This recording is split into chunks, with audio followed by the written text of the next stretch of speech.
So here is the pipe wrench. I've got it taped a little bit and I've painted it red inside this box. For those that are looking at doing something, this is a good way of painting and to keep it from getting everywhere. I'll have some spots that I missed, but I'll get those tomorrow.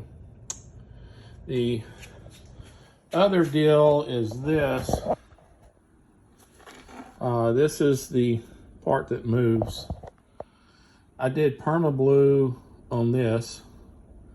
Now, learnings from Perma Blue is that once you put it on there, you let it sit for a couple minutes, wipe it down, and rinse it off. And then you need to soak it in oil. And you can see I only got part of it in there. I'm gonna have to flip it over here in about an hour and get the other part.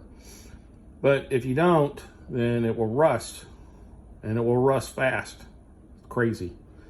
But anyway, that's a learning with the Perma Blue. I'm gonna soak this, clean it up, and then I'm actually gonna put the center section, I'm gonna paint it red.